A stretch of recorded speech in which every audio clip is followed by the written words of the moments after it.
Welcome to the Tuesday, are we on? Yes. Welcome to the Tuesday, February 18th, 2014 meeting of the Hot Springs Board of Directors. And tonight our invocation is led by Pastor Corey, I may not say it right, Cangelosi, to be followed by the Pledge of Allegiance. Would you please stand with me? Thank you for having me. Let's bow our heads. Father God, we thank you for tonight. I thank you that you know the hairs of our head, Lord. You know the souls in this room. I thank you for these leaders, God. I pray that you'd give them a spirit of wisdom, discernment tonight, Lord, that they would do justice, they would love mercy, they would walk humbly with you, God. And we ask that through their leadership, Lord, they would shine as lights, and the city would shine as a light in the state, and our state would even shine as a light in this country, God. So we just lift up tonight. We ask that you bless it in Jesus' name. Amen. Amen. I pledge allegiance to the flag of the United States of America and to the republic for which it stands, one nation, under God, indivisible, with liberty and justice for all. I hereby call this meeting to order. Would you please call the roll? Yes. Davidson. Here. Jones. Here. Clark. Here. McCabe. Here. Garcia. Here. Foley. Here. Carney. Here. Okay. The first item of business is to consider the approval of the agenda. Directors, are there any corrections, additions, deletions, or modifications to the agenda, including items, if any, to be removed from the consent agenda? Okay. Hearing none, may I have a motion to approve the agenda as presented? I so move. Is there a second? Second. I have a motion and a second. All in favor of the motion, please indicate by saying aye. Aye. Any opposed? No. Okay, motion is adopted. The next item of business is the approval of the minutes of the board meeting held on August 20th and the special meeting, number 2, held on February the 11th. Directors, are there any corrections, additions, deletions, or modifications to the minutes of either of those meetings? Okay. Hearing none, may I have a motion to approve the minutes as presented? So moved. Is Second. there, and we have a motion and a second. All in favor, please say aye. Aye. Any opposed? No? Okay, they are approved. In an effort to afford everyone an equal and orderly opportunity to address the items on tonight's agenda, I want to remind our citizens and our guests that we adhere to a 3-minute limit on your comments. And for your convenience, we will display a clock timer that looks kind of like a timer somewhere up here. My thing's dead. Uh-oh. If it's dead, we have a little beeper. Do we Yes, have the beeper? we do. Okay. And while members of the board may have questions of the speakers, I ask that any general comments be reserved for the board discussion after all of the people who have signed up have had a chance to be heard. We also ask that all cell phones be silenced. And during the meeting, please refrain from any disruptions. And should you need to leave prior to the conclusion of our meeting, please do so quietly, because if your item of interest is already taken care of and all of you leave at once, it makes it hard for us to continue. So we ask that you do so quietly without talking. And we appreciate you here tonight. We appreciate that you have an interest in the business of our city and your community, and thank you all for coming.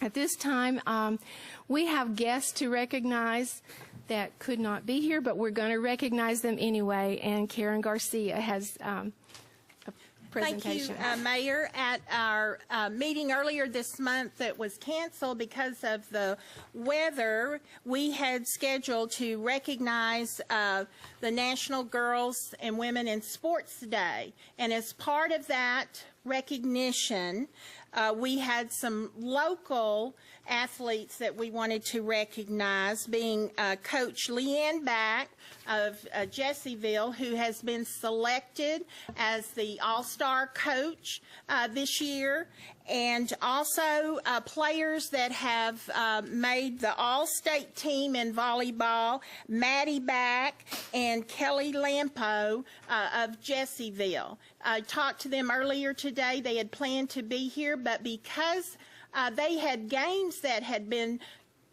canceled, some were rescheduled for this evening, and they couldn't make it, and we will get this to them and to their schools. Okay. Maybe there's no reason to read the whole proclamation right now, but you will give it to them. And I think it was dated on February the 4th, which was, we called it Girl and Women in Sports Day. So we've already had that, but we do appreciate them, and we have the proclamation for them to have. So thank you so much.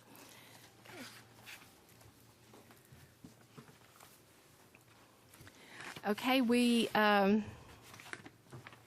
any other guests? I forgot. Do any of you have guests? You are all our guests. That's right. Yes.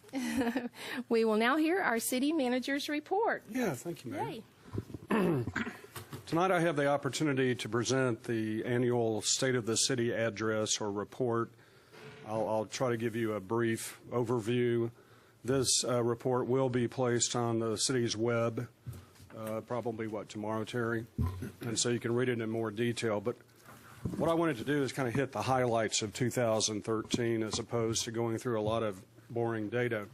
I would say by any measurement, the city of Hot Springs had a great year in 2013, and I'll try to illustrate that as we go through the highlights of the report. By the way, Terry Roberts and Lance Spicer, Bill Burrow, and others helped put this together, and I think it's very well done, very professional.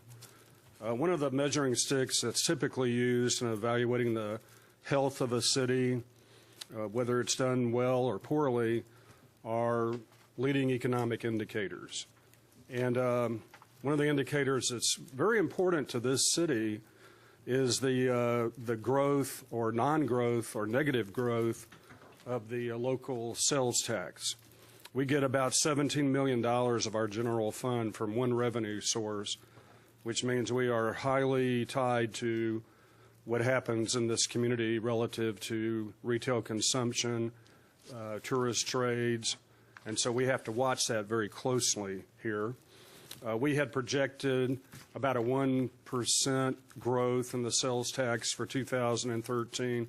We actually came in through November for the year right at 2.7%, so we were able to beat our projections, which is good.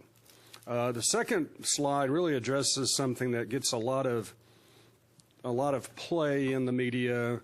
You know, does the city of Hot Springs debt finance its operations like the federal government does, like states are prohibited from doing? Same with cities. The answer is no.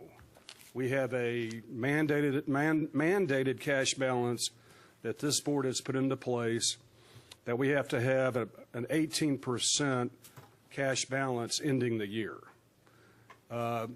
This bar graph shows that in 2013, we actually finished higher in our general fund balance than the year before, which suggests the surge in the economy plus good fiscal management by my department heads and employees.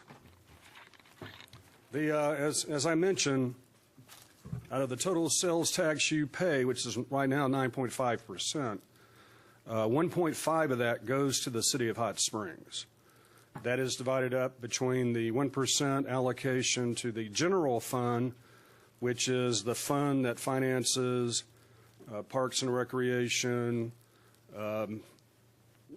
police, fire, planning and development, and then public safety, which was a sales tax vote cast here years ago that actually dedicates another half cent directly to the police and fire departments. And as I mentioned earlier, that tax raises about $17 million per year in the general fund. Construction activity, I would say generally we had a good commercial year. I think just some high visibility projects that were completed include the Longhorn Steakhouse on Higdon Ferry, the new Dunkin' Donuts on Central out by Kroger, the new pad site in front of Sam's Club, which will have a Panda Express, Slim Chickens, and a nail salon. We have numerous projects in town that have been announced: Oaklawn expansion, National Park Medical Center. There's a new Holiday Inn Express underway. There's a building permit ready to be picked up by Marriott Courtyard out behind Ruby Tuesdays. And we have a contract to purchase the Austin Hotel. That's still in due diligence. So we have a lot of things going on commercially. Residentially, it's been relatively flat. I think most cities are experiencing that because of the 08 bank collapse and the absorption rate on used homes. But tied to that, though, Garland County, which includes Hot Springs, obviously, saw a 25% increase in homes sold in 2013. So as a precursor to new construction, I think that's a good sign. And we've also had some activity here in the planning department with some projects that are being proposed that will add some residential in the community. The hospitality tax, otherwise known as the A&P 3% tax, had a slight gain of about 1%. Through the year, it had actually done better than that, and that's one thing you have to take into consideration when you consider sales tax data or A&P data. It's always in arrears, so you got to take a running average usually of 3 months. Oaklawn Racing and Gaming, which the City of Hot Springs benefits directly from a breakage tax and indirectly from tourism-generated retail sales. The Oaklawn tax base, if you will, showed a 16% gain in 2013. And so that does benefit the general fund. You know, we've been asked many times, can we tax it more? The answer is no. The parimutuel legislation that was voted on by voters here in Arkansas limited what you can do. So there's only a couple of things we could do which wouldn't generate that much money. But I think the indirect benefit from Oaklawn and its impact on retail sales, we can see that when we have a big month, or a big weekend like we had yesterday. Partnerships. One of the goals of the governing body is to partner. And that's one of the reasons I was hired here, was to help connect the dots between the logical partners of the city. And to that end, give you an example. It seems like a century ago, but you might remember last Christmas, 2012, going into 2013, we had a very severe ice storm, which is, all of you know who live here, that it tends to weight down the trees, break branches, knock down power lines, creates a lot of havoc. And this was an effort between the various city departments, police, fire, sanitation, streets, the county emergency management operation, FEMA at the federal level, the state emergency management. We were able to pick up tons of debris and hopefully restore our citizens' life back to reasonable normal in a fairly short amount of time. And that's one thing we do at the local level. We're right there with you. You don't have to call Little Rock or Washington. You know, we're going to be there to help you when we have a natural disaster or natural calamity like an ice storm. So that's partnerships. But even internal to the city, we have to have partnerships between departments. The next item we had, water supply. We've talked about water supply to the point where I dream about water supply. But we had a milestone in 2013 where the city of Hot Springs, after long, arduous process, was able to ink an agreement that was signed by this board with Central Arkansas Water, otherwise known as CAW, which is the former Little Rock, North Little Rock water departments. We were able to ink an agreement to purchase 20 million gallons per day from Lake DeGray, which was under a right of first refusal by CAW. That's why they even got into the picture. And that's been inked. Now we're both, CAW and Hot Springs, are working with the Corps of Engineers to actually enter into an agreement with the Corps of Engineers to actually transfer that water right to the city. And we are right now furiously working on transmission routes from Lake DeGray up to an area south of Lake Hamilton where our third plant would be located. And you'll be hearing a lot more about that as the year ensues. Last year we had a historic meeting in Vicksburg, which is the headquarters of the Corps of Engineers Vicksburg district. And you might see in the picture there's Mayor Carney. And The same jacket on. and there's I didn't mean to do that to you. And that's Colonel Eckstein in the middle, who at that time was the Corps colonel, since been moved to the division headquarters. And then to his, I guess it'd be your right, is Dale Kimbrough, who's one of the vice presidents up at Central Arkansas Water, and most importantly, president of the group we call the Mid-Arkansas Water Alliance. It's called MAWA. MAWA is a partnership between the cities of Hot Springs Village, Jacksonville, Little CAW, Cabot, some towns like that. And our purpose in that particular study, or that particular picture, was to sign an agreement with the Corps to perform a study of Lake Ouachita, which is currently underway.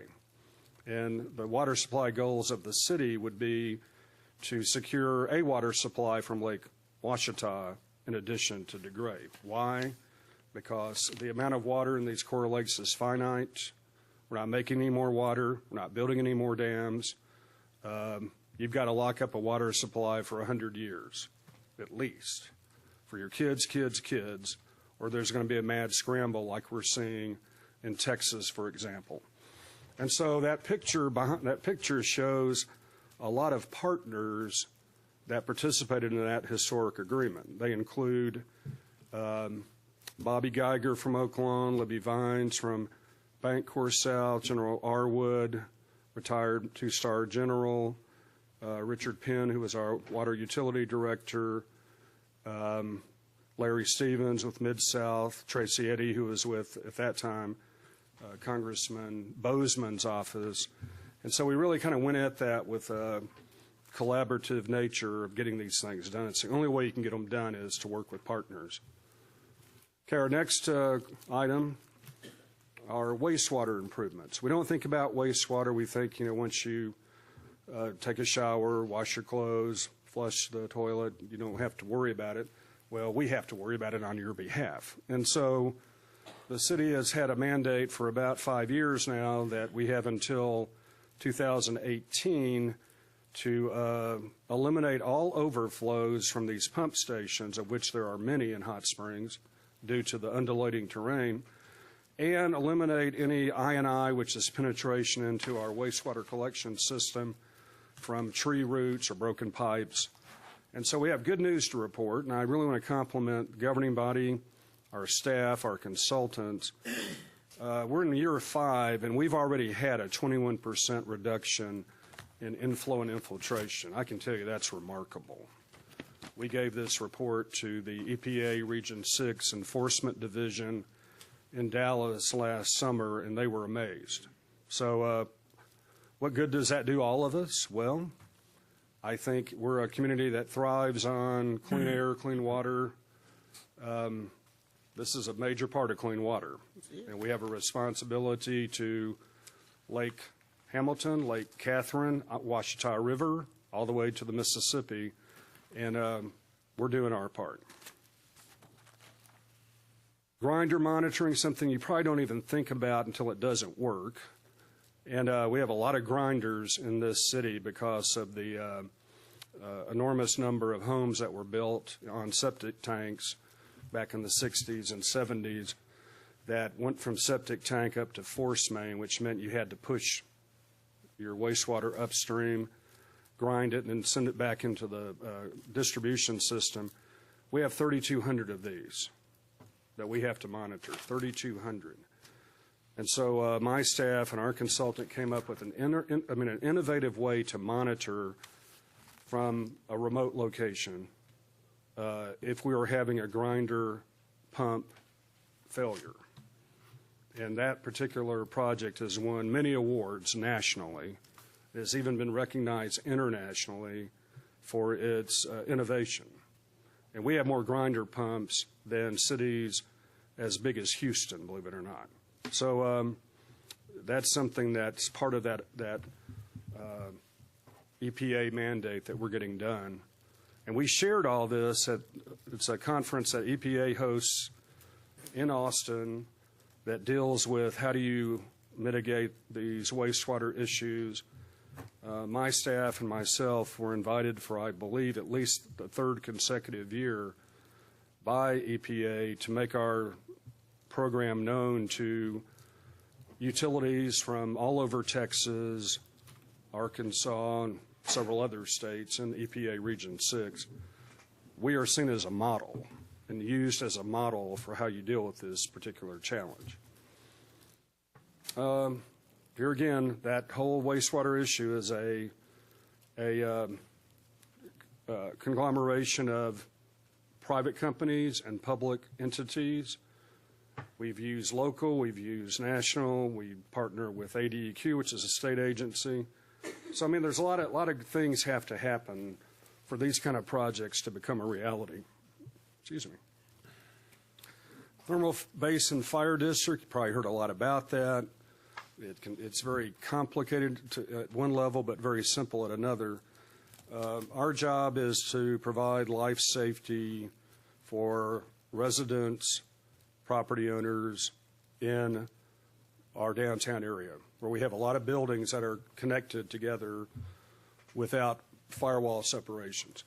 And so after a lot of work by our fire department and working with our Chamber of Commerce and property owners, we came up with a thermal basin fire district idea that the board embraced, where we're providing really a less expensive alternative to providing fire suppression than following the Uniform Building Code, which is very expensive.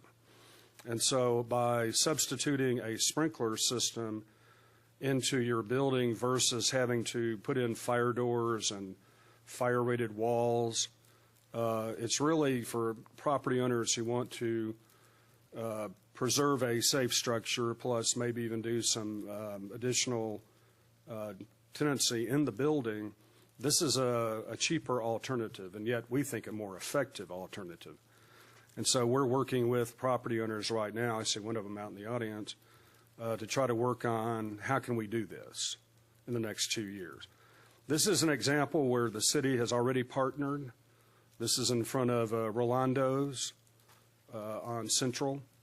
And in the case of Rolando's, the second floor that you can see in the picture was unoccupied, and the restaurant down below wanted to expand upstairs with a public use, a restaurant, speakeasy. That would have triggered the Uniform Building Code, which would have required a lot of improvements, very expensive. And so we worked with the building owners, it's a local architectural firm, and came up with a parallel water main that connects into the building and fuels a fire sprinkler system. And this has worked. And if you have a chance, whether you like Ecuadorian food or not, I would recommend you go in and take a look, because it's really quite novel what's happened there. City-county cooperation.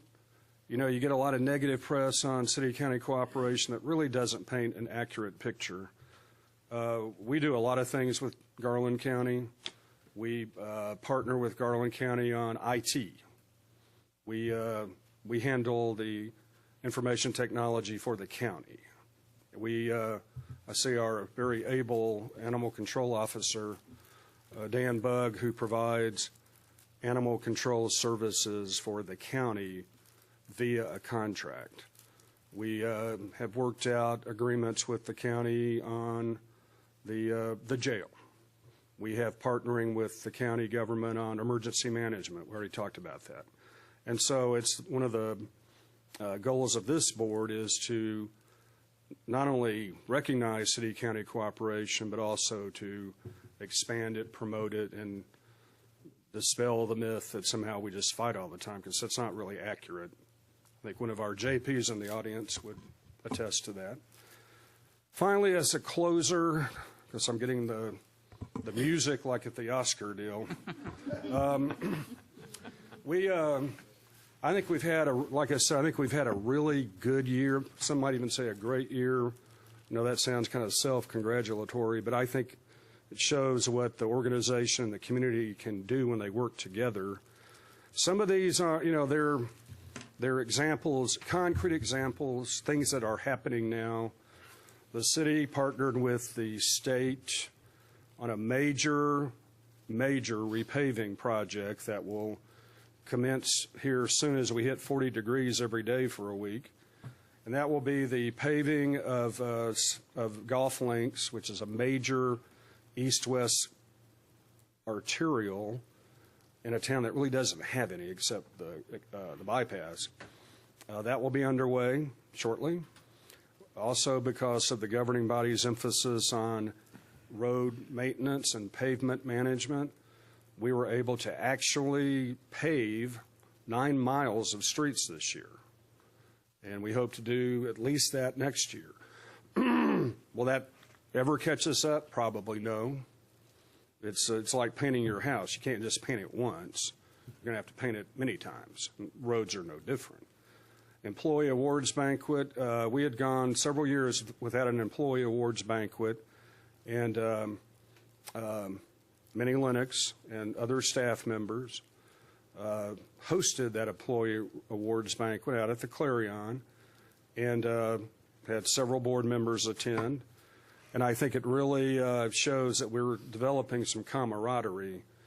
You might think, well, you're a city organization. Doesn't everybody march to the same drummer? Well, no, because we're really like 8 or 9 different companies under one umbrella. And so, we're really putting an emphasis on teamwork, coordination, customer service.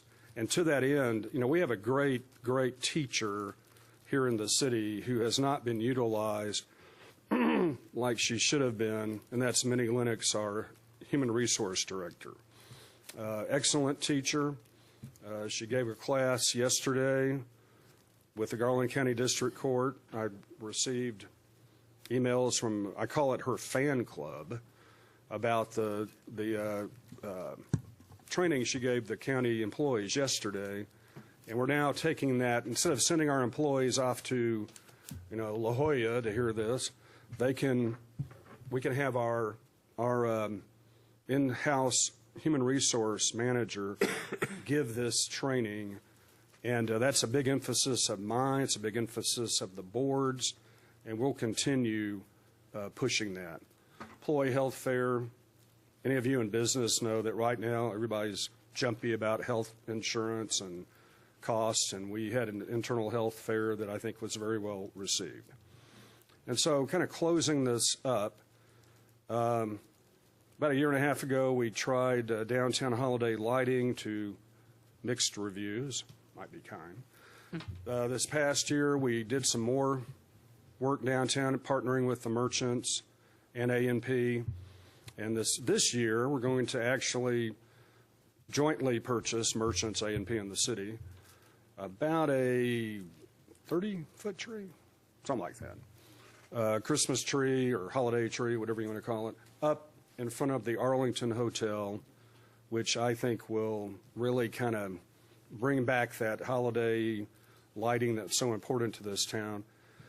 As you know, one of the passions of the city is to take the Greenway to Lake Hamilton. We're inching our way down there. One of the main components of getting on that Greenway is a creek walk that we had a celebration this summer that gets you from Valley Street over to the trail. And that was a good day for Hot Springs. Finally, you know, VoIP, what does that mean? That's voice over computer linkages between your phone and your computer system. And we were able to actually upgrade our phone system and save money at the same time. You know, it's a pretty good deal. New city website. Couldn't be more happy with Jeff Fields and Terry Payne and for putting this together. I hope that you utilize it. We want to provide a portal where you can really do almost everything that you can do here physically, you can do online, so you don't have to come down here unless you just want to see us. And so, you know, we got basically a grant from a web designer to do that, and could not have turned out better. And then finally, AAR, who are they? AAR is the world's largest aircraft maintenance company in the world. Yes, they have an operation in Hot Springs. Their headquarters is in Indianapolis at the airport. They actually overhaul Delta Connection jets. And that is a highly mobile industry. They pay pretty well. We have about 250 employees of AAR that are here. We want to keep them here. Building big hangars. You can imagine the cost of trying to house a couple of jets, passenger jets, inside a building to be overhauled. It's very expensive. They came up with an idea. We pursued it. It's really kind of an inflatable building that can be disassembled, but it meets our code. It's sprinklered, and it provides a means where they can get a couple of more planes in their overhaul line so we can keep those jobs here in Hot Springs. Between AAR and Triumph, which is a major employer here in Hot Springs that deals with aircraft parts, we have almost 1,000 employees between two companies. So we're doing all we can to make sure they're happy. Our sanitation department, we do a lot of stuff in recycling. We have a great electronic waste recycling event. I'm on the West Central Planning District Solid Waste Management Regional Committee. We work with other counties, other cities in promoting our e-waste recycling. We host it here at the Convention Center. Really recommend if you want to get rid of your laptops or printers, or just make sure you're aware of that particular event, because we will take that for you at no cost to you. And so also, this is just a pitch for the police department. We have an excellent Citizens Police Academy. I think everybody should go through it. I think you'd learn a lot about the police and how we all can help be the eyes and ears of the police department, work with our neighborhoods. And I would encourage citizens to apply. The Hot Springs Police is really going to push the Neighborhood Watch program and the National Night Out program, and those are big. And I think we as a community can do much better than we have been at attending those events. Downtown Initiative, these are just a few 2014 highlights. One of the major goals of this board is to help assist in the redevelopment of downtown. The city has a role. It's not the end-all, be-all. You have to work with property owners. You have to work with utilities. You have to work with the banks. We can work with various federal loan guarantee programs, and that's what we're doing. We need to continue investing in infrastructure. Tonight we're going to talk about a reprogramming of our CDBG program, which is a federal program aimed at neighborhoods that are kind of on the brink. And, you know, you're going to see a renewed emphasis on streets and sidewalks and water and wastewater, so we can provide those basic ingredients of rebuilding a city. And that's a major initiative. Quality of life, I can tell you this board has a real interest in greenways and trails and its impact on water quality and recreation. And we have a great parks director who's all into this too. So I think you're going to see more and more emphasis on trails. You can combine stormwater management with flood protection, with water quality, all in the same program. And I think the Greenway is a good example. The Greenway provides flood protection, provides recreation, and ultimately provides water quality into Lake Hamilton. Because think of all the runoff we get on a rainy weekend. Where does all that stuff in your yard, the streets, where does it go? It goes into the creek. Mother Nature is the best filtering device we have, and that's why preserving those greenways is important to water quality. And finally, sustainability. The board's pushing recycling, being a healthier community, a smarter community, and we'll be instituting that effort internally this year in the creation of a sustainability coordinator. So, appreciate you letting me give you the highlights. It's fun when you get big things done, so it doesn't happen unless you've got a community willing to work together to see these things become a reality. And I think 2013 was a celebratory year for this city. Thank you. Great, thank you. Let's give him a hand for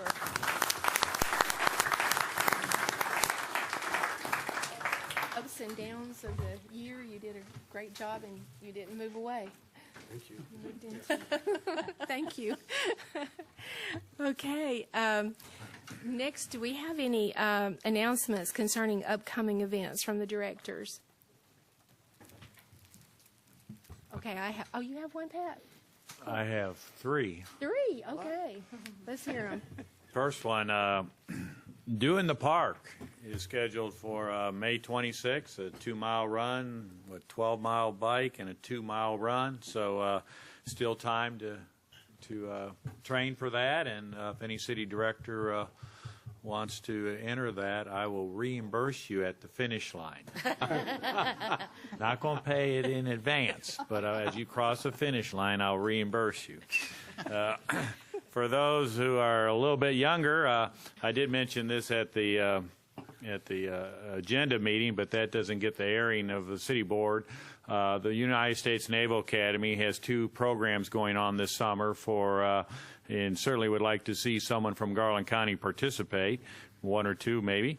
The Summer Technology, Engineering, and Math Camp is available for age group kids, rising 8th graders through rising 11th graders. So if you're currently a 7th grader through a 10th grader and going to go up 1 grade after the summer, you can participate in this program. Go to UnitedStatesNavalAcademy.edu, click on the admissions link, and then you'll click on their summer programs, and there'll be 2 programs there. One will be called STEM. All the world-famous laboratories, engineering labs from the Naval Academy will be available to the students, and they'll have a very detailed curriculum they'll follow. For those who are currently juniors and obviously rising to seniors next year and giving a consideration to perhaps attending the United States Naval Academy as their post-high school education opportunity, there is a summer seminar program. There's 3 different weeks for that, and during the summer, and they admit about 2,100 students to that program. So it's not required that you attend this in order to be accepted to the Naval Academy for your post-high school, but it does give you an opportunity to walk in the shoes of a midshipman for a week and see if that's a lifestyle that you would enjoy. Going back to the Summer Technology, Engineering, Math Camp, I do want you to know, as parents out there, we treasure our children, and we don't want them mixing with upper age kids. So 8th and 9th graders go together, 10th graders are by themselves, and 11th graders are by themselves. So that's a 3-week program as well. So thank you, Mayor. Okay, great. Yes. Thank you. Yes. Yes, thank you, Mayor. I would also like to ask you to mark your calendars for Saturday, April 19th. That's when the 3rd annual Aerospace Day has been scheduled at the Hot Springs Airport. Again, the B-25 Mitchell bomber and the TBM-3 Avenger torpedo bomber will be there, arriving on the 17th and be on display through Aerospace Day.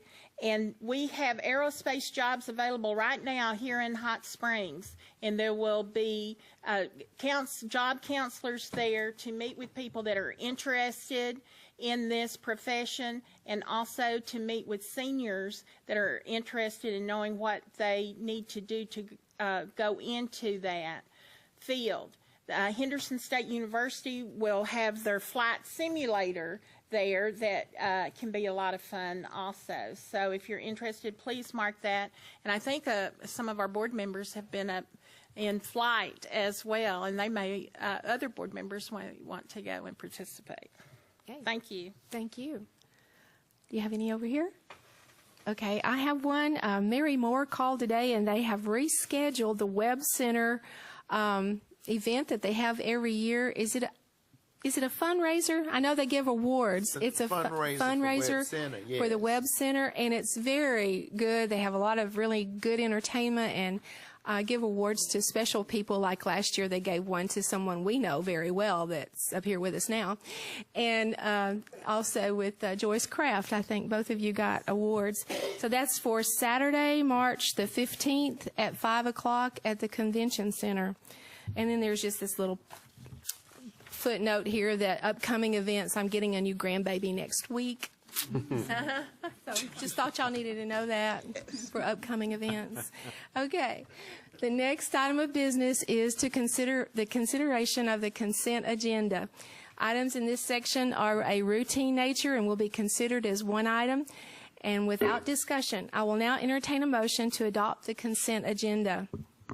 Mayor, so moved. Okay. Is there a second? Second. Okay. Would you please call the roll? Yes. Jones. Aye. Clark. Aye. McCabe. Aye. Garcia. Aye. Foley. Aye. Davidson. Aye. Carney. Aye. Adopted. Okay, and the next item of business is a public hearing regarding the possible annexation of land known as the Higdon Ferry Enclave to the City of Hot Springs, and that would be Ms. Selman. Thank you, Mayor. The City of Hot Springs Board of Directors initiated this action, and what will happen tonight is a public hearing to hear from property owners who are interested in this matter. And the next action, which is consideration of an ordinance to annex, will take place at a Board of Directors meeting no sooner than March 4th. Multiple ownerships totaling 128 acres in 2 islands, one of 33 acres and one of 95 acres, are the 2 tracts in the enclave. And an enclave is an island totally surrounded by city limits, an island of unincorporated Garland County right in the middle of the city. The board did have a public hearing on January 7th, and notice was provided to each owner by certified mail during the holidays. Because there was only one participant at the January 7th meeting, we did re-notice to make sure that everybody knew that this was going on. And so we're having a second hearing tonight.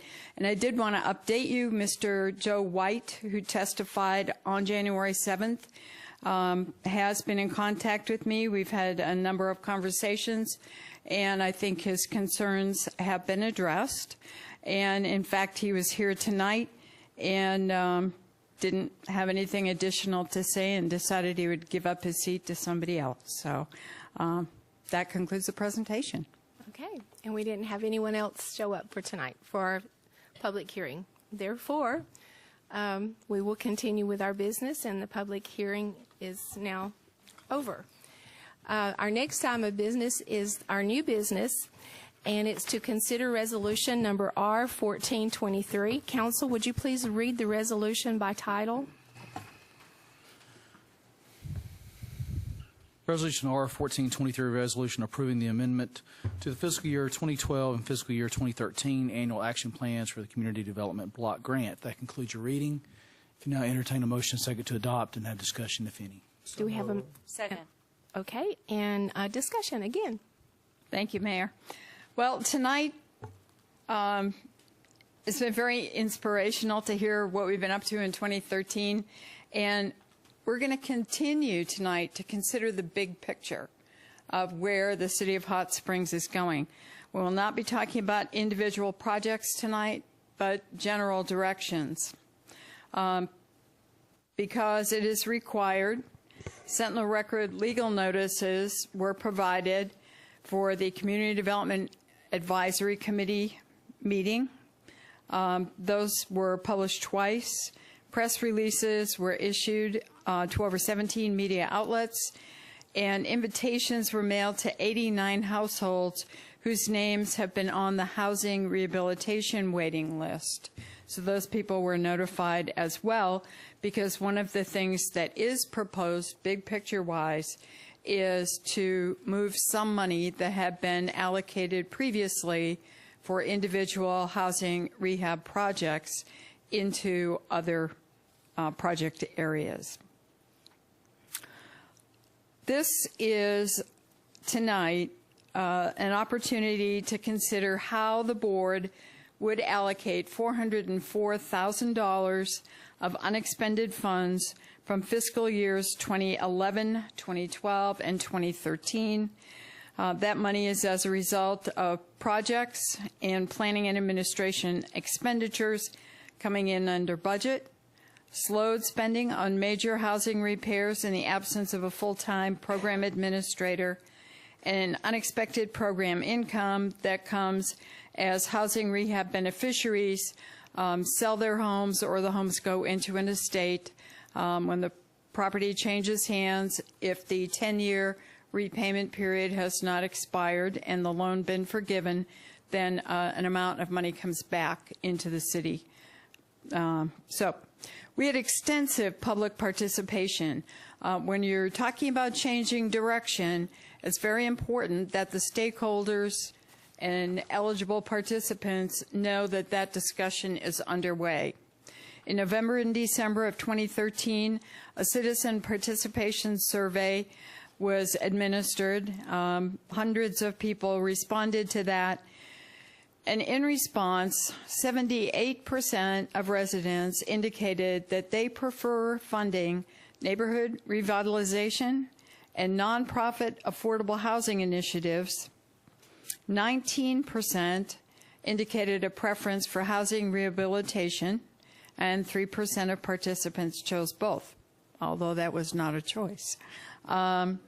Following the release of the survey results and a January 2nd, 2014 public hearing by your Community Development Advisory Committee, there was a vote of 3 out of 3 advisory committee members in favor, no abstention, and 1 absence.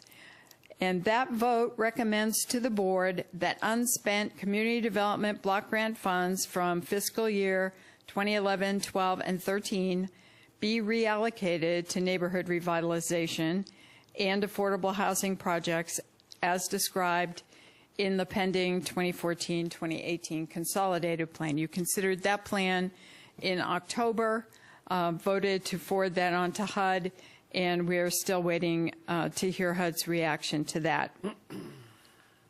Reallocating $404,000 of unspent funds to those areas, neighborhood revitalization and nonprofit affordable housing projects, is going to require that the city solicit, consider, hold hearings, and then approve new HUD-eligible projects whose purpose is available to all residents in a particular area if at least 51% are low to moderate income, and also has specific types of eligible activities that can be considered. The new projects to be funded would be based upon specific applications would go to the Community Development Advisory Committee, and then, as always, final decision would be made by the Board of Directors. The proposed amendment that you are considering tonight changes the allocation priority from housing rehabilitation to neighborhood revitalization and housing. How does that occur? Well, there are 3 steps that would be taken. First, it would delete uncommitted major and minor housing rehabilitation activities by the amount that is in there now, which is roughly $404,000. It increases future funding for certain neighborhood revitalization and nonprofit affordable housing activities by up to $404,000. And we would have the application, review, and approval through Community Development Advisory Committee, and then for your final approval, so that we would have community development projects being funded that are consistent with today's community priorities as articulated in the surveys and hearings that have been held so far. So the recommendation to you from the Community Development Advisory Committee is that you approve the resolution that is presented to you tonight. And that concludes the presentation. Thank you very much. We You're have welcome. several signed up to speak. Is it Evie Davis or Evie?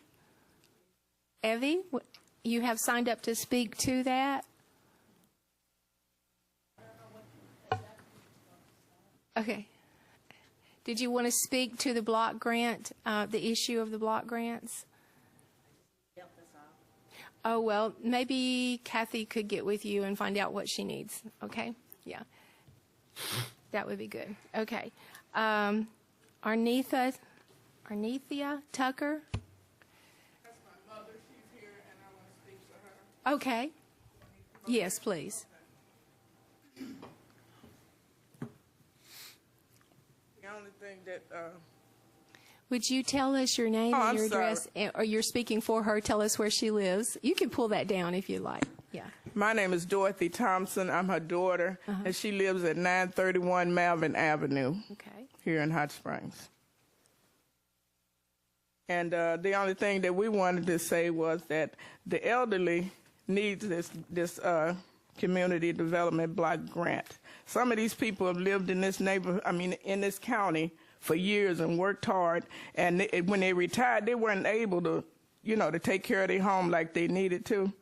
And this would be a good thing if we could just keep this for them, so that in their last days they can live really comfortable.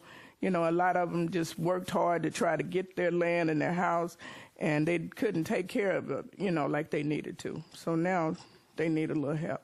Okay. Thank you. Thank you. Thanks for coming. Jean Laceyfield. Good evening, Mayor and staff and the directors, city directors. My name is Jean Lacefield, and I'm representing the Gateway Community Association, formerly known as the Pleasant Street Neighborhood Association. And we are in favor of the consent, as stated earlier, that the funds should be allocated for neighborhood revitalization. Thank you. Thank you. Thanks for coming. Okay, and Mark Toth.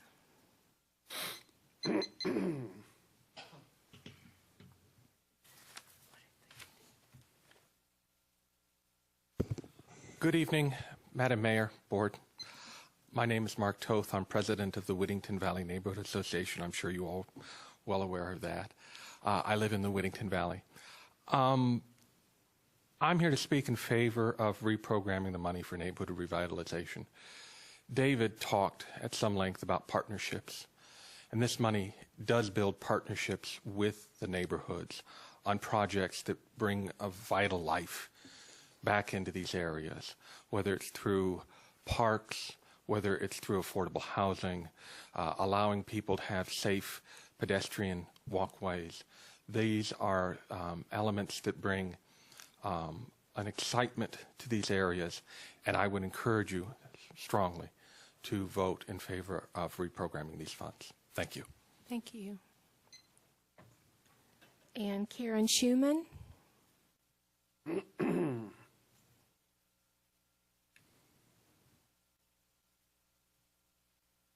Hi, I'm Karen Schuman, and I would like you to keep the Community Development Block Grant for revitalizing houses. A lot of these people have nowhere else to turn. This is it for them. So I would ask that you keep it and keep trying to help these people get their houses fixed. But also, it doesn't do any good to have sidewalks if the houses are falling down around them. You know, so let's get the houses right and forget about the lead abatement, which is what takes up the majority of the funds, and go for things like structure and plumbing and electricity, roofs. Just make it more workable. That's all. Thank you. Thank you. Okay, and now we'll open it up for the director's comments, statements, concerns. Have any discussion? Everybody's happy? Okay. Well, I would just like to I think they've done a thorough job. There's been a number of meetings in the community and the surveys, and provided an opportunity for the public to weigh in. And I think we received the reports, and thank everyone for the staff for the great job performed. And Michelle Sestili also, she's done an awesome job and a lot of work. She's been really busy.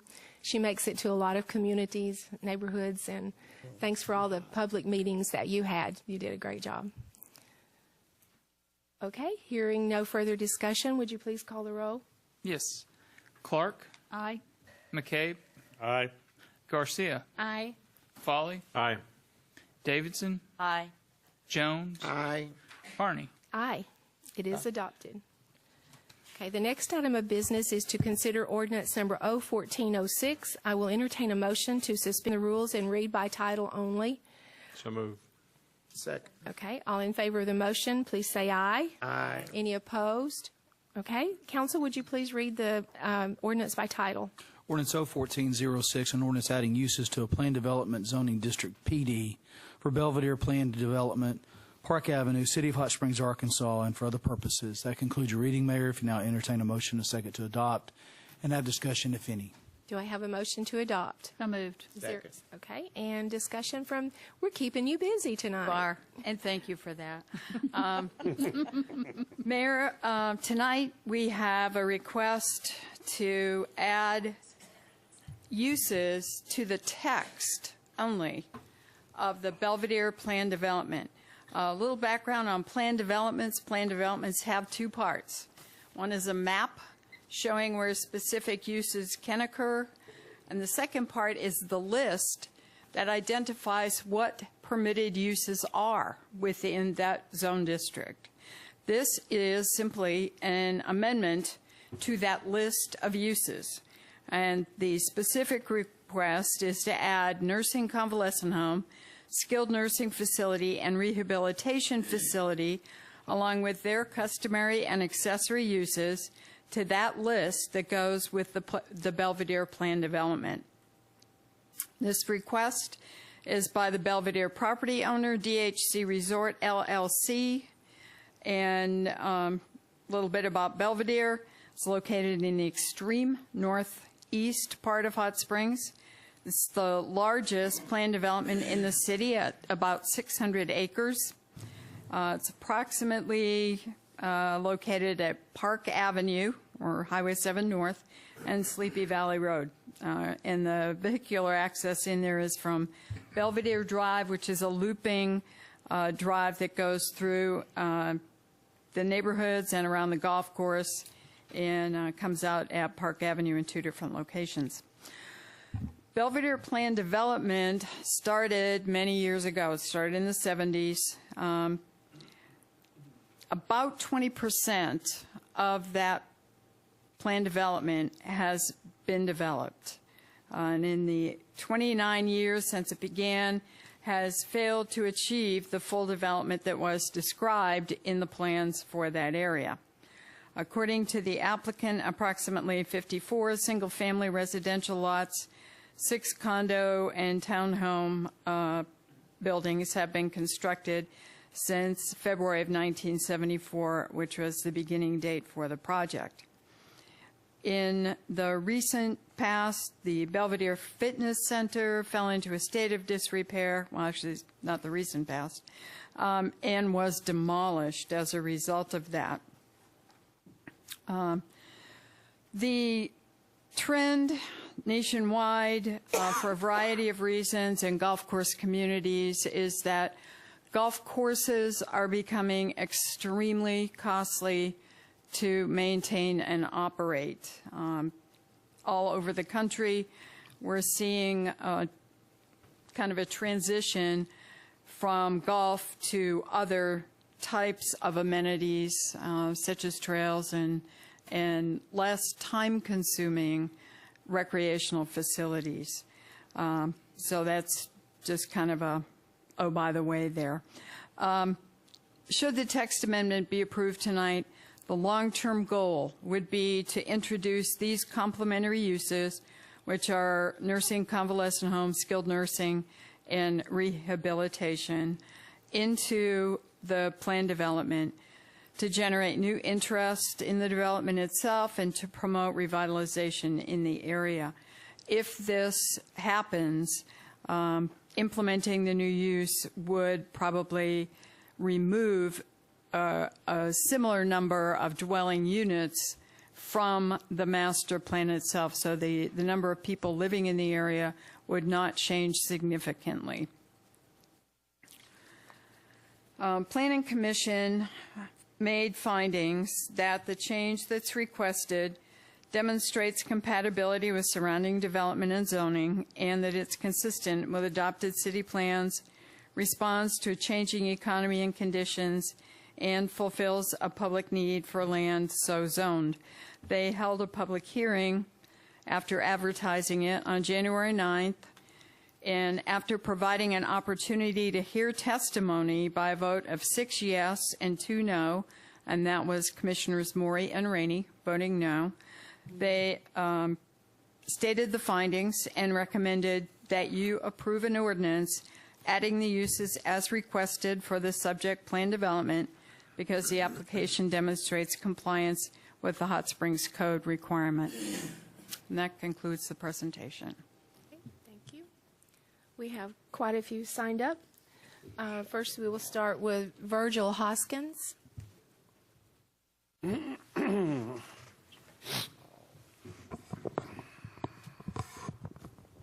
My name is Virgil Hoskins, and I'm here to try to get assistance on my grant. Oh, My house was definitioned. Oh, ma'am, this is a different issue. This is not that. We've already gone past that one. No, but on the back of it was some property, and it needs to be upcoded, like the electric, the plumbing, the windows. On Hobson Avenue? On Hobson, it made the paper. They definitioned it July. The 15 or 17, it made the paper. Now, what I'm trying to say is we've passed that. I'm in a business area. I'm in a commercial area. I'm right across from Johnson School. It's only 3 residents. The whole area is commercial. So what I wanted to do, I wanted to update and upcode the little apartment so I can have a place to stay. Okay. Now, the house went down on 11th. The front house, but we have a back house that we can live in, but it need to be up to code so I can have insurance for it. Ma'am, we're going to let you talk with Ms. Selman about that. That was actually a previous agenda item. We're now on to a different agenda item, but Ms. Selman will be happy to meet with you and give you the information that you need in order to go forward. Thank you. I'm sorry we were on a completely different subject now. You want, I'm in 250 Hobson is gone. It was definition. Now what I wanted to do is restore and rebuild the back so we can have a place. So do you want me to put the back resident? If you could just leave your telephone number right now for Ms. Selman, she'll contact you tomorrow. Okay.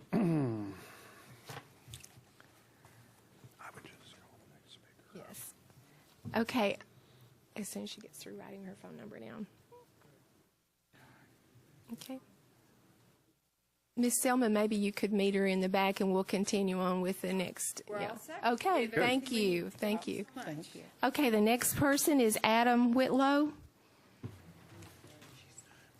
Thank you, Mayor. My name is Adam Whitlow with Whitlow Engineering Services. I'm here tonight representing Mr. Rick Williams, who is a potential interested possible buyer for the project. I'll basically yield my time right now to address any comments later that might be yielding a technical nature. But we have nothing but the best intentions of the project, and it starts with this passage of this ordinance. Thanks. Okay, thank you. Okay, now we have Hans Perkott.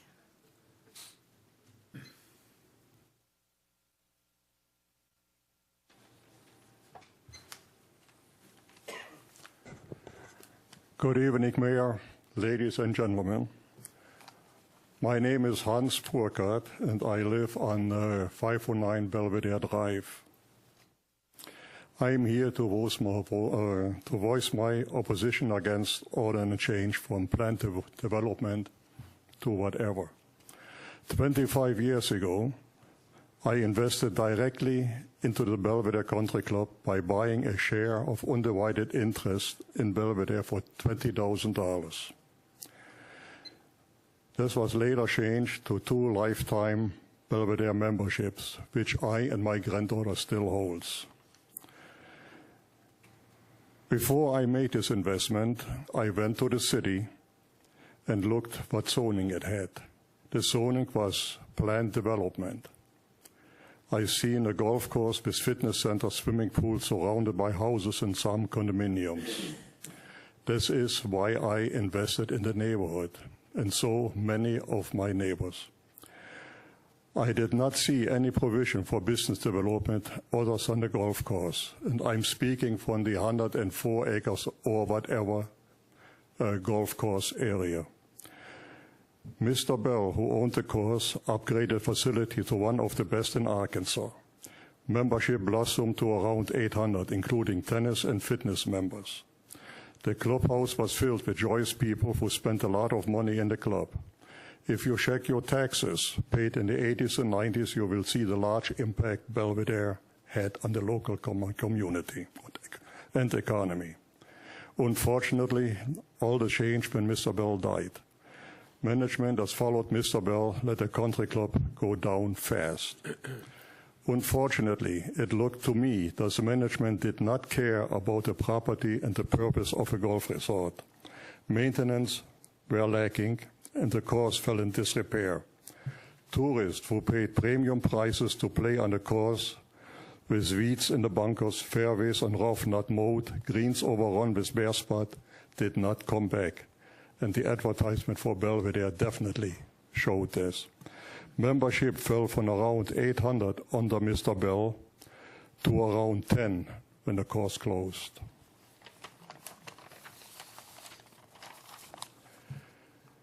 Most of the decline happened under the present ownership. As long as this owner is involved in the Belvedere property, I and most of the property owners are afraid that this nice area becomes a slum, as it's shown in the past 3-4 years, the way the Belvedere went. And I really appreciate you let me talk. And by the way, I got 2 seconds left. Thank you for your good works in the past years. Thank you. Thanks for coming. Okay, we have Rick Williams. Thank you, Mayor. I live at 134 McDonald Loop. I just wanted to say I think amending the original PD from 1974, it will benefit the city. I think as Mr. Davidson's letters addressed, we're in a different economy. I'll tell you personally, this is an alternate site. I personally decided to move the skilled nursing facility to Belvedere because I believe in redeveloping assets that we currently have that are sitting stagnant. I've done that in about 15 different states throughout the Southeast. I think the residents will have a positive impact on what's built there. I'll also say amending this PD is this is a highly regulated industry. You can't build a new skilled nursing facility without taking an old one away from a county. Same for ALF2 facilities. There's a negative need for both type uses in Garland County. So if you amend the whole 635 acres, I just want you to understand that doesn't mean you can put nursing homes and assisted livings everywhere. Currently, there are no more available beds, just to address that. Thank you. Thank you. Mr. Bill Llewellyn.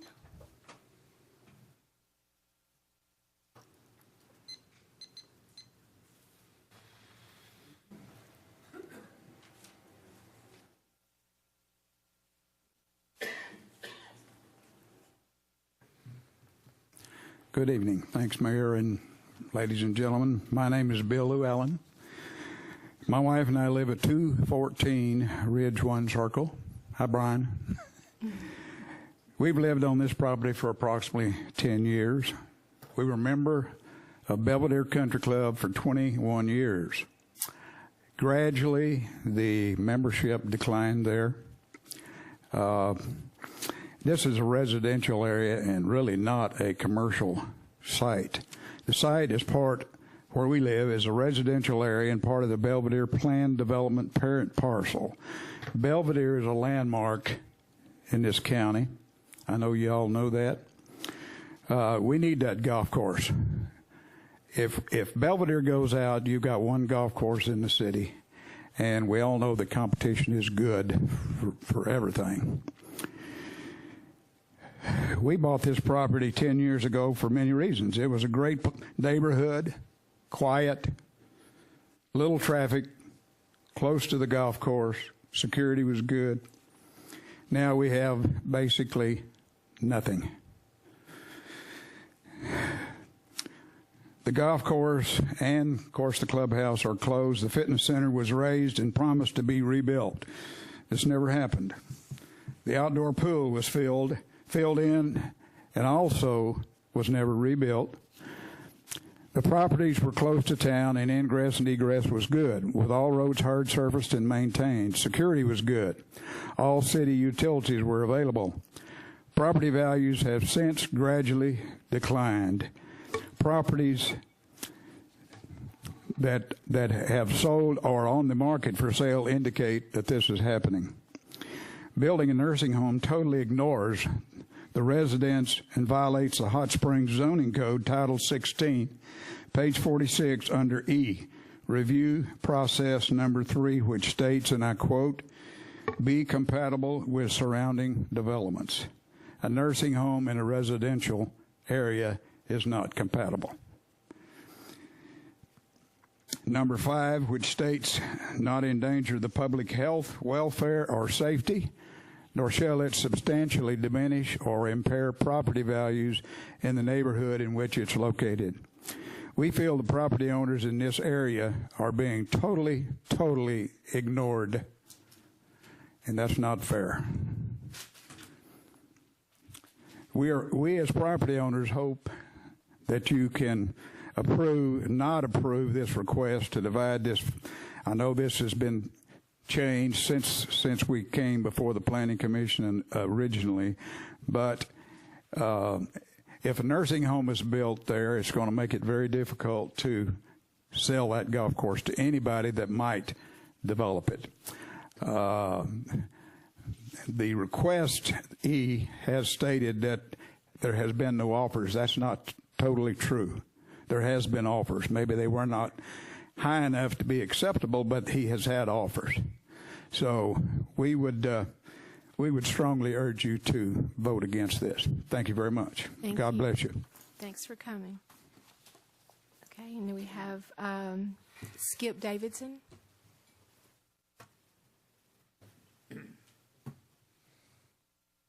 Thank you, Mayor, directors, and staff. My name is Skip Davidson. I reside in Little Rock, but Belvedere, condo in Belvedere is my second home on Belvedere Drive. DHC Resort is the owner of Belvedere, and my company, Davidson Holding Company, Inc., is the manager of DHC Resort. So I'm here tonight on behalf of the owner of Belvedere. All of the unsold acreage, the golf course, all the property that is not sold to individual residents. So I think it's critical that we understand the times that we live in versus the times that this all started. This development was approved over 40 years ago. 40 years ago. A lot has changed. This project, or this request for this ordinance to allow the amendment to the uses, comes on tonight before the board with the recommendation of the Planning Commission to approve this ordinance. As the owner, and we've been involved with Belvedere since 2002 at least. We have tried many, many things over the years. We've had many managers. We've tried everything in the world to make the golf course work. Obviously, some of these folks don't agree with some of the things we've tried. However, we have tried and have invested over $2 million over the past 10 years in trying to make the golf course development work. So it is with that background that we come to before the board tonight asking you to adopt this ordinance. The Planning Commission staff, which are very talented people, very attuned to the needs and demands of the city, they studied this problem and they recommended to the Planning Commission that this ordinance or this amendment be allowed. The Planning Commission had 2 public hearings, heard from these same residents, heard all the arguments, heard the staff recommendation, and the Planning Commission voted to recommend this amendment to the board. The amendment is to approve an ordinance to add nursing and convalescent home, skilled nursing facility, and rehabilitation facilities, along with customary and accessory uses to the Belvedere plan development. Belvedere is over 600 acres, including golf course, raw land, various buildings and structures. When Belvedere started downtown in 1974, downtown Hot Springs was a vibrant area, and the downtown community, businesses supported Belvedere. There were people who lived downtown that supported Belvedere.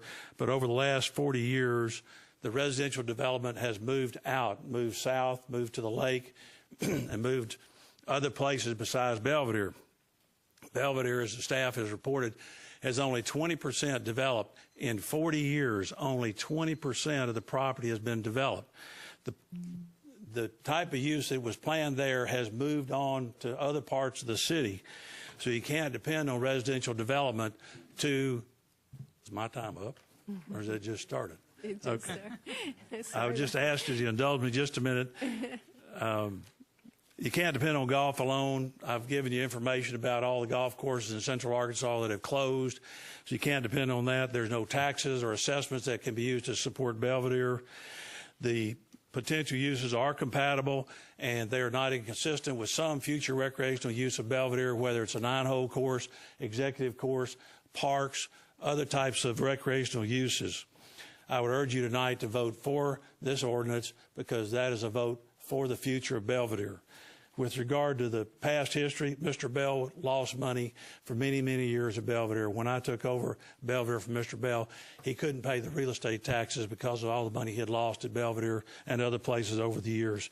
So it wasn't successful even when Mr. Bell had it. And yes, Belvedere has been a landmark, but there are other landmarks that are gone too. The high school's gone from downtown. The hospital's gone from downtown. I'm only asking you to recognize the changes that have occurred over the last 40 years. Thank you. Okay, and I'll just consider that what Mr. Adam Whitlow didn't say, you did. Is that okay? He didn't take his time. Thank you. Okay, we have Greg Irving. Who?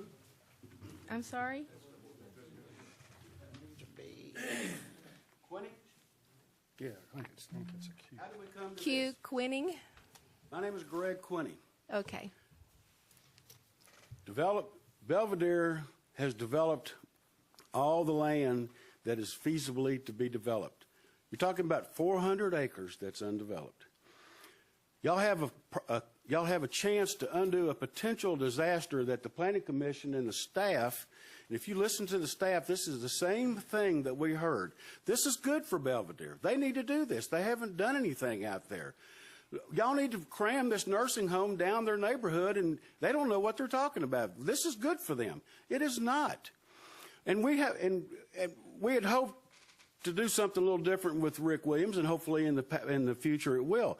But right now, if you go out to Belvedere, what do you see? You see a golf course. If you stand in the acreage where they want to build the nursing home, you look around, you see houses.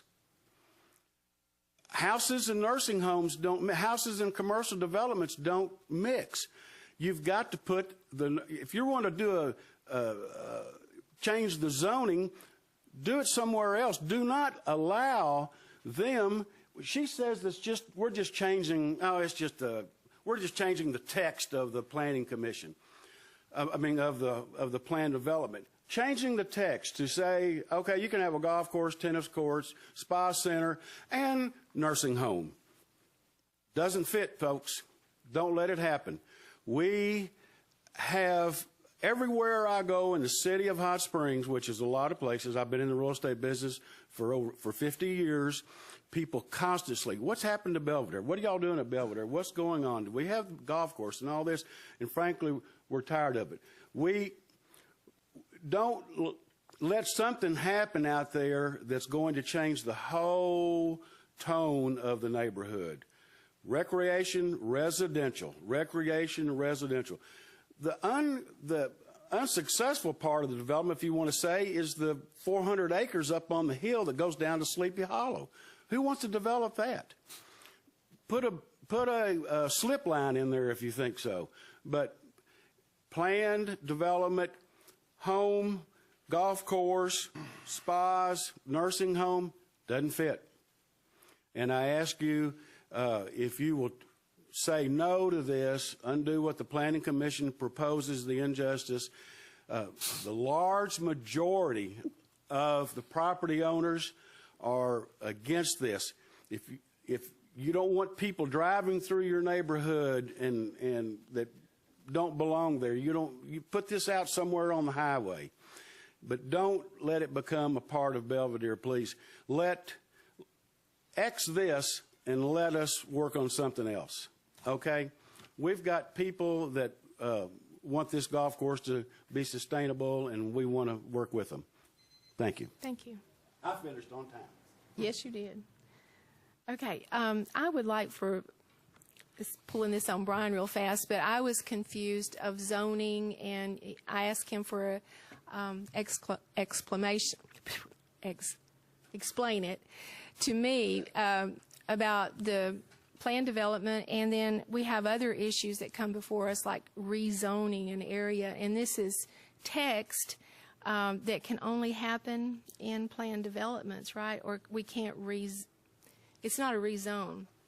Would you explain that? Sure. A PD is a zoning district, much like R1, R2, R4, C1, C2, C3. It is its own district. It is defined by a geographical boundary, much like Walmart on Central, National Park Community College, National Park Medical Center, I'm sorry, Higdon Ferry Crossings, all of those are PDs. And so it's defined by its geographical boundaries, and then there is a list of permitted uses within that district itself. In the 70s, when PDs were formed, it was merely the list. It wasn't a site plan. Much of the more recent PDs, such as Fairgrounds Crossing, had a site plan associated with it, so you knew where the buildings were going to be placed. That's not the case in this particular PD. It's just simply an additional permitted use within that area. So it is, in effect, a textual rezoning of the same zone. You're not changing it from PD to R1, R2, or R4, whatever. It is just simply adding additional uses that are permitted within that zone. Okay. Now, we're open for discussion from the directors. Do you have questions or comments? That's all the speakers? That's all.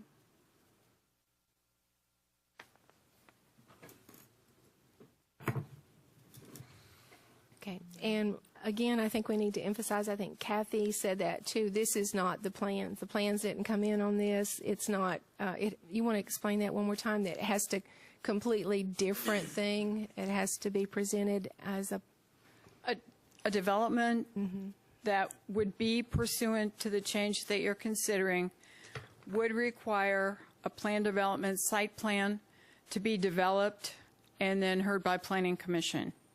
So that isn't just going to be something somebody can come in tomorrow and start building nursing homes all over the place. There has to be a specific application. It gets reviewed, it has hearings, and then a decision is made, separate from this list. If the list is not amended, then there's no further movement. This, in essence, is the beginning of the process. Yes. Okay. You have questions? Yes, Kathy. At the Planning Commission, was a site plan proposed No. where things were located? No. There was some information provided that related to a separate action handled by Planning Commission that divided a piece of land into a specific lot. And this could be the site of a nursing home, but again, it would require approval of a very site-specific plan, including landscaping, parking, separation from other uses, screening, that type of thing would all be included on that plan. My reason for asking is I've had several citizens call me about it, and some of them expressed concern of the unknown.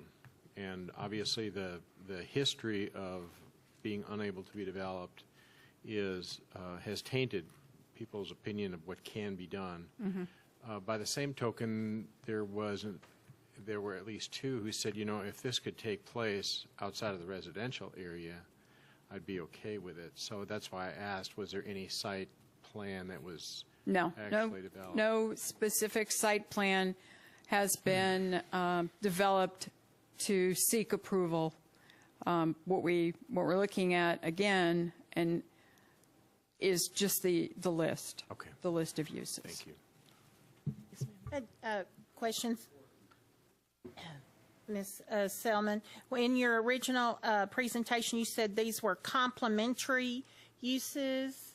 Right. And can you explain what that means? Yes. Many nursing home facilities, state-of-the-art type facilities developed today include a small area within the nursing home development itself that serves residents, that may be a little gift shop, maybe a hairdresser, sometimes an area for a nurse or a doctor to provide limited medical services. That type of thing goes along with. It does not allow those uses to be approved as standalones somewhere in the project, only within the context of the overall nursing home, rehabilitation, assisted living. Can those be done? I also looked to see if we had other residential areas like this. And within my district, there had been a zoning change on Files Road that is nestled in by a residential subdivision for development, and on Birchwood Bay, a facility that is there. And I know there was a zoning change made for the developer on Files Road. Are there other examples of this in the city? The planned development where the atrium assisted living is located is very similar to this type of thing. There is other residential nearby, as well as commercial a good distance away from it. We can't talk, excuse me, let's have order, and we only sign up to speak, so we're going to keep it in order. Thank you. Okay, excuse me, let's not talk out of turn, please. Okay. Okay, during, any other questions from you? Okay. Not of Ms. Thank you. Selman, Okay. but I had a couple other questions. But we of who? go on. Who? Maybe of Mr. Davidson. Yes, ma'am. Some of the things I made note of from a resident sounded like grievances to me that were not related to this request. So that would be something the residents would have with DHC Resort as owner of the current development owner. Is that correct? If I understand your question, would the concerns of the residents possibly influence whatever future site plan might be chosen or area that might be chosen for a nursing home? Is that, well, maybe I misunderstood you. Some of the concerns I interpret to be existing concerns prior to this issue coming before asking for this PD text change, or whatever the appropriate title is. Is there a grievance process with DHC that the residents can have to handle these other issues? If you're referring to the fact that they complain about the course being closed, or are you talking about concerns about a nursing home being close to any concerns they have with the existing the different things they mentioned didn't have anything to do with some of this change? First, I agree with you. Most of their comments don't have anything to do with the request that's before the board. You know, I've had meetings with board members. Mr. Williams has, with residents in the area. Mr. Williams has had meetings with some of them, as has his engineer. And what I would expect to happen in the future with regard to a nursing home development within this planned development is that there would be other meetings, and those complaints and input from the residents in the area would be taken into consideration as to the location of the facility, what type of a facility, the quality, the fencing, and so forth, things that Kathy mentioned that might provide more protection for the residents. Those all would be during a normal process, dealing with a neighborhood association, for example, dealing with staff. The neighborhood would complain to the staff. We'd meet with staff. We'd try to come up with something that would have the minimal impact on the neighborhood. I hope that answers your question. But as far as the grievances about little things about how the golf course is operated or my management of the business and so forth, there's really not much of a grievance process for that. It's a private property, and the government involvement through zoning and the site approval is the best way for their input to be expressed for future development. But as far as how the golf course is run, it's a private golf course. It's actually for public, but it's privately owned. There's no taxpayer support. There's no government support. There's no property owners association that is assessed anything to support the course. There's no support for the course other than fee-paid income from golfers. There's no other source. These people that reside near there are not obligated to support the golf course in any shape, form, or fashion.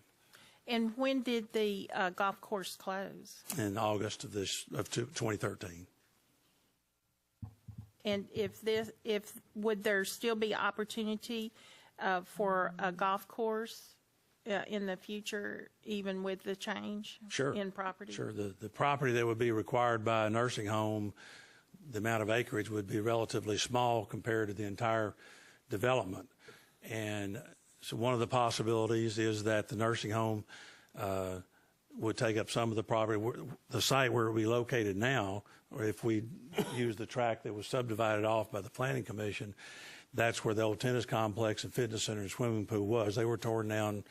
The fitness center was demolished 10 years ago. They hadn't been used in 15 years. So, okay. We can't talk back. So that site was chosen because it left all of the golf course intact. So that use at that site would be compatible with continued use of the 18-hole golf course. So that's one reason you could put it there and still have an 18-hole golf course. You could put it where the clubhouse is and move a new clubhouse down to the road and still have an 18-hole golf course. You could have a 9-hole golf course. You could have an executive course. You could have a lot of different recreational uses that wouldn't be affected by a nursing home development.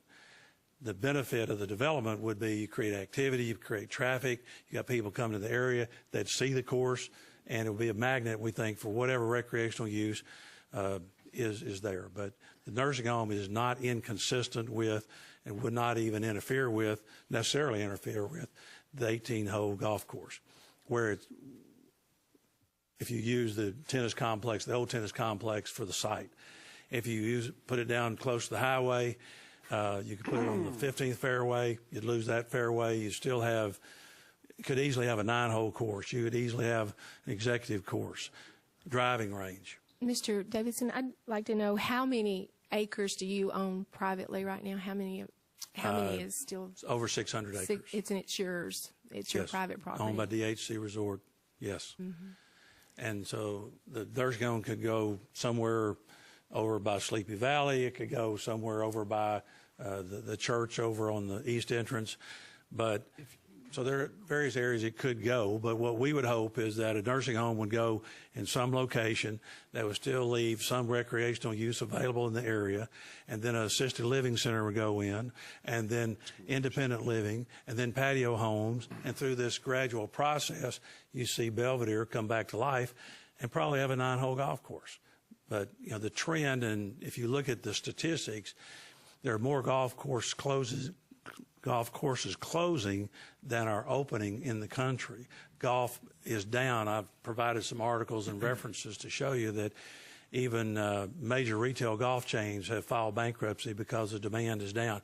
If you read the golf magazines, the golf business magazines, not the golfer magazines, but the golf business magazine, it talks about the trend toward having courses that are smaller, easier to play on, even change the size of the holes, change the size of all sorts of things related to golf, trying to get people back to playing golf because they're not doing that anymore. The number of people playing golf is consistently declining, and it has not just since the recession, but for many years. So it is a sport in decline, so there has to be some new thinking about how to make courses or golf more fun. And as part of that, you've got to have other activities to support the golf course. Is there a POA or neighborhood association currently? No, he's already answered several of those. I think we need to give equal opportunity. I didn't understand. That was just clarifying. Yeah, and they do not have a POA, right? No, ma'am. Mr. Foley. May I ask who owns the property? I know that you own, or your investment vehicle owns 600 acres. Who owns the home locations? Are those the individual residents of that plot of land? Do they own that, or did they buy a share? If you look at the map, there's a small subdivision at the main entrance, and those are individual residences. And then if you looked over on the opposite side, there's some condominium developments. There's, I estimate, less than 100 individual residential dwellings in the whole development. And as the staff pointed out, that's about 20% of the total planned development has been developed, and that's in 40 years. But they own the property they live on. They own individual lots in a subdivision. They don't own any interest in the golf course or the acreage. Okay, thank you. There's no common ownership or anything of that nature. There's not a property owners association that is assessed to support the club. There's no way to make those residents contribute to the financial success of the golf course. We need to share a little bit. Ms. Davidson? All I was going to say is for some time I'd had maybe half a dozen phone calls. And I've had one phone call against, that was Mr. Quinney. I've had about 4 recently for the use change. And then one said, I really don't care. I just wanted to clarify what was actually happening tonight. I did hear one comment from one caller that was real excited about the prospect. And she owns a home there by the golf course. But she had talked about how since the course has been shut down, that she has seen hunters going through there and has heard shots early morning and at night. So there are hunters encroaching on that property. So that's something I would be concerned about. No one has permission to hunt on the I property. know. They're just, they're using it to drive through. I would like to, thank you for speaking. I would like to ask Mr. Williams to come up just a second. The one phrase that's continually, I think, doesn't make things really clear when we say nursing home. Okay, now I'm thinking atrium. And when I think atrium, I don't think nursing home. And I just wondered what your plans were. Is it going to be like one of these just nursing homes, or what are you, would it also have like the movie theater and the hair shop and the you know, the places to I mean, I've been invited for seminars and different things at your place. So I'm wondering if that's what is in my head is a nursing home, or is it more like the atrium that you're thinking about? Well, naturally, with the atrium was a redevelopment of an existing building. I've met with some of the residents and showed them a nursing home under construction in Centerton, Arkansas, that I'm building, and it looks like a nice home. Okay. Also, as you know how skilled nursing is set up, the courtyard is in the middle. Okay, so it's closed off to the outside. Some of the things that I'm concerned with is, and I have 7 of these facilities. If you want to see what I own, Jamestown and Rogers, behind the Promenade Mall. I don't know if you guys have ever been to the Promenade there in Rogers. There's a big nursing home on the hill. It's the atrium of nursing homes. That's something what this would look like. Okay, naturally skilled nursing is a little different than assisted living level 2. But I will tell you that these facilities are next to billion-dollar malls. They're in subdivisions. Quapaw is kind of in a residential subdivision. A lot of these sit out on the highway. I will tell you that at the end of the day, what I would like to see happen is some form, kind of my fix-all, and I don't want to be held to this. I'm real surprised some of the residents have stood completely against this, because me and my engineer met with them, but that's okay. I understand their fear. My feeling is that we would do something, try to continue a golf presence next to the lots that were originally sold for golf, okay? That would be my preference. Locate as Mr. Davidson said, locate the nursing home, whether it be at the tennis complex, whether it be where the clubhouse is, or the club now. Maybe it's on that site, maybe it's out on the highway. But do something smaller, but create some activity out there. When I say not smaller, do something that all the residents feel good about. But again, there's plenty of places, there's plenty of 10-acre sites to do nursing homes. I like to redevelop what we currently have. I see Belvedere, I own a farm out that way, a 300-acre farm on Highway 5. There's no development coming to that area. I would like, these things cost about $10 million plus. The atrium was $25 million. I can tell you, it's not going to have a negative impact on them. And I can tell you, as far as the nursing homes that I personally build are not as bland as some of the institutional facilities that you see, like the old Canyon Springs, which is on Highway 5. But again, I think at the end of the day, I know at the end of the day, the residents will be pleased with the product. The city's not going to look at it and go, wow. You know, you can look at developments I've done all over the place. Over landscape, over create. PDs, again, this is a use, but it's a very highly regulated. No one's going to spend $10 million in a bad spot. Quite frankly, whether y'all amend this PD or not, if I sit with the residents and I'm constantly in a fight to spend $10 million, I'm not going to do it. So I can just tell you, this is going to be beneficial to the city, and I like to see it out in that direction. One of my alternate sites was up Highway 7 towards Walmart, going out towards the village. It was a terrible site. I like to see it closer to the city. I think this side of the city, Park Avenue, I think they need something out there that there's a home instead out there. This might breed some other developments like an outpatient clinic or something out there on Highway 5. You see Mount Carmel at the gate of the village. I don't think anybody has a problem with these developments. They are residential. They just happen to be almost like a condo complex for seniors is what it is. It's a very quiet use. I don't see any of these people playing electric guitars out on their patios. I mean, at the end of the day, I've made Hot Springs my home. There's no way I would do anything to hurt these people. If I am not getting in the golf course business, let me make that clear, but I would absolutely protect these residents from something crazy happening. I'm not going to go up on the green behind somebody's house and build a nursing home. That's not going to happen. As Ms. Selman said, no one's lied to anybody. We're amending a use or creating an additional use to a large tract of property. And as Skip said, I plan on building a skilled nursing. There's still 75 beds of assisted living. I'll tell you, that was looked at by development to go into the downtown hotel or the Springs. I thought that would be a train wreck. I mean, we don't need senior facilities next to the Arlington. We need to make good decisions. You will probably see a nursing home, assisted living, independent living, which is basically like the residents live there now. Hopefully expand on that, and the value of their property go up. And hopefully, my goal would be to have a 9-hole golf course there, not 18.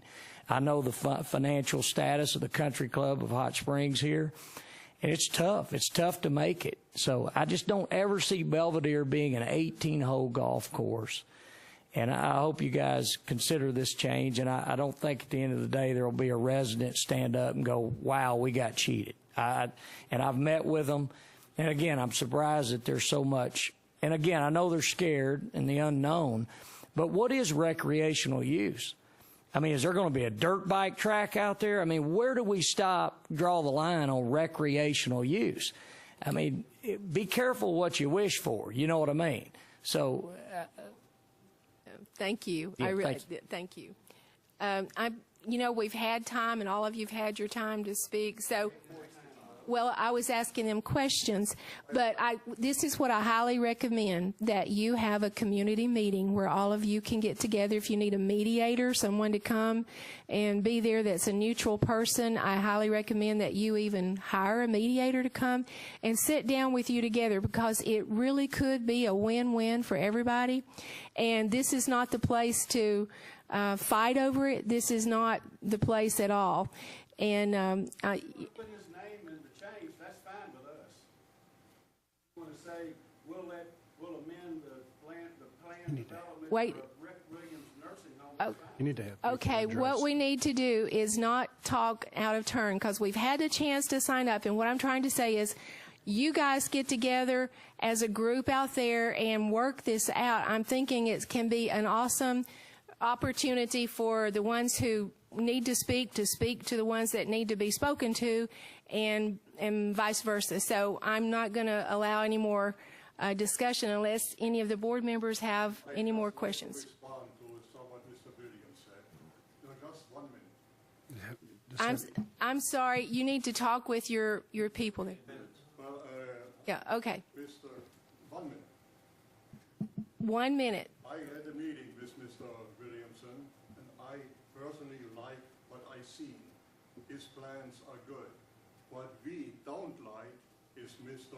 Davidson, who spent $2 million in the past 10 years, Okay. which we did not see. He did not spend it on the golf course. Okay, but this is not the place for that. Okay, but thank you, and I really appreciate you coming. So that needs to happen somewhere else, okay?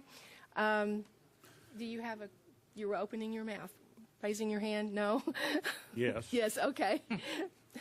I understand that tonight's required action is to amend the text to the permitted uses that are contained within the planned development designation. And ever since I've been in office, I've always tried to ensure that any action I take, decision I make is void of any conflict of interest. And while I think I can do that tonight, I still believe there could be a case made that I have an appearance of a conflict of interest, and therefore I'm going to have to recuse myself from this vote. Is that because you play golf? No. He rhymes. Okay. Any other comments? I wanted to hear what Director Foley was trying to finish a while ago. Oh, did you? I think I was finished. Oh, were you? Okay. Thank you. Yeah, okay. All right. Hearing no further discussion, would you please call the roll? Yes. Garcia. Aye. Foley. Aye. Davidson. Aye. Jones. Aye. Clark. Aye. Carney. Aye. Adopted. Okay, it is adopted. And the next item of business is to consider resolution number 01407. First of all, we entertain a motion to suspend the rules and read by title only. So moved. Do I have a second? Second. Okay. I have a motion and a second to suspend the rules and read by title. Council, would you just pause a moment and then read? Excuse me, Mayor, can we just suspend the discussion for just a couple of minutes? That's what while I we just get- did. Oh, You weren't listening, huh? boy, I couldn't hear you. We couldn't hear. Okay. I asked the council to pause a moment. Anybody need a water? I think Bill's going to close the door as well, so that'll. Well, I think maybe the policeman should walk out sometimes when things are like that. You think maybe we should ask him? That's not our business. That's what it mixed up with. And they didn't listen.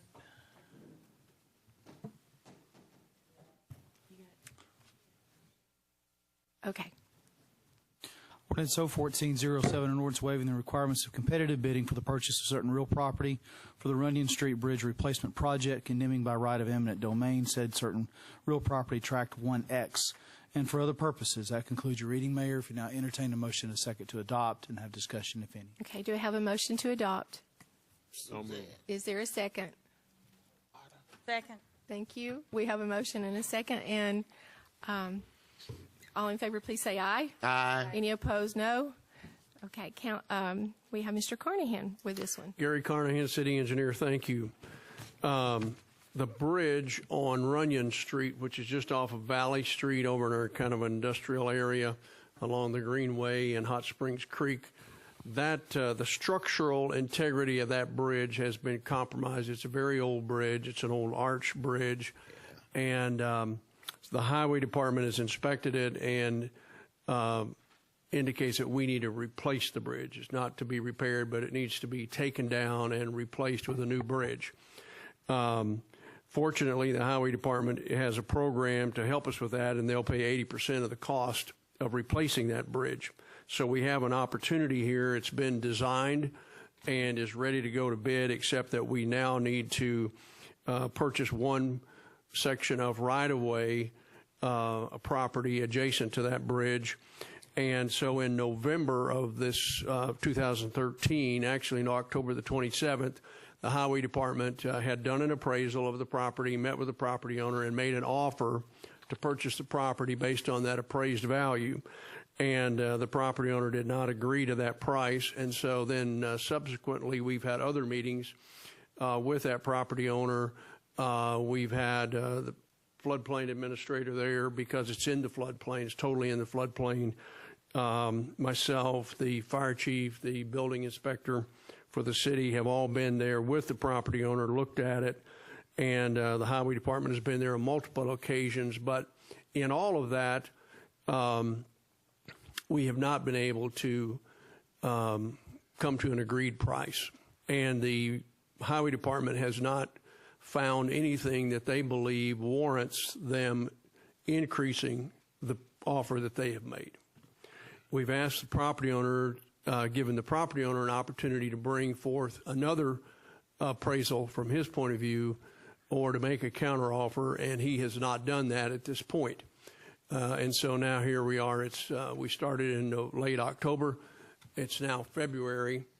So we would like to ask the city board to give us their approval to initiate the process of procuring this property through eminent domain process.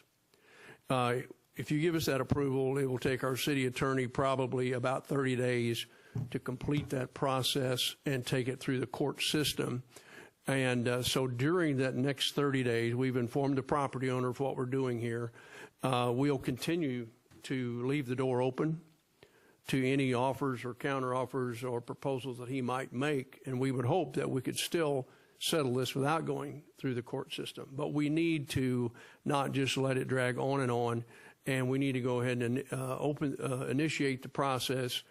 If we're going to have to go through the court system, we need to go ahead and do it, and just admit that we have to do that. So I'm asking for your approval of to do that.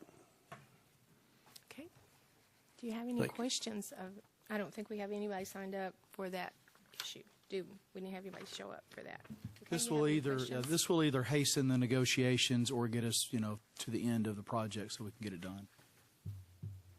And it is a public safety issue. Yeah. Right, definitely. No other questions? Okay, sounds good to me. Okay, would you please call the roll? Yes. McCabe. Aye. Garcia. Aye. Folly. Aye. Davidson. Aye. Jones. Aye. Clark. Aye. Carney. Aye. Adopted. It is adopted. And the next item of business is to, is it 1408? Is to enter, ordinance number 01418, is that next? 08.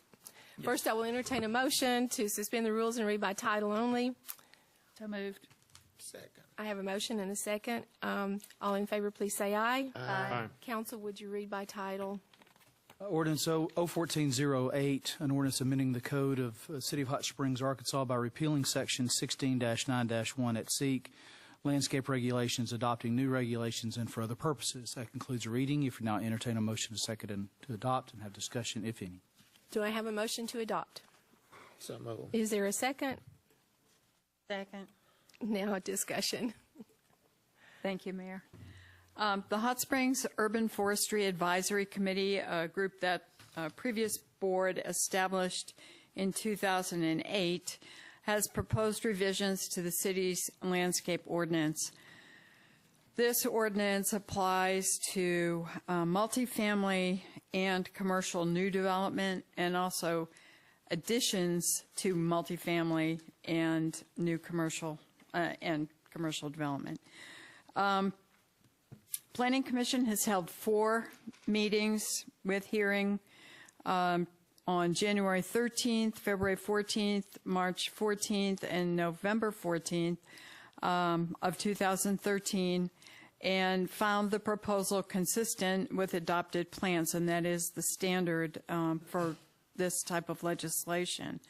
The Ordinance Exhibit A reflects Planning Commission's November 14, 2013 action, as well as acceptance of the staff report findings and recommendations. They duly advertised and called for testimony at all 4 public hearings. In addition to that, a stakeholder review was performed by development professionals Brian Gerke and John Rogers. They reviewed an ordinance, provided comments, and the Planning Commission draft ordinance does address their comments. On a separate note, Mr. Rogers in his review did mention the need to address tree preservation practices in the city. This is a huge issue and probably deserves its own discussion, so no effort was made to incorporate that into this ordinance. So Planning Commission unanimously recommends 5-0 vote that the board approve the ordinance amendment. And that concludes the presentation. And we didn't have anybody sign up. Do you have any questions for Jean? I do have one question. Kathy, I know this is Jean. not part I'm of the... thinking of trees. Kathy. I know this is not part of the resolution that we're, or the ordinance that we're addressing, but you had a recommendation from Mr. Rogers about looking at mature trees. What is the process for getting that on somebody's agenda? Action by the board could get that on the agenda. There are a number of projects facing the Planning Commission that will be coming to the board after they conclude their work, one of which is review of the entire development code, which you, thank you very much, did fund this year. It's something that really needs to be done. This could be incorporated into some of that as well. Thank you. Any other questions? Okay, hearing no further discussion, would you please call the roll? Yes. Folly. Aye. Davidson. Aye. Jones. Aye. Clark. Aye. McCabe. Aye. Garcia. Aye. Carney. Aye.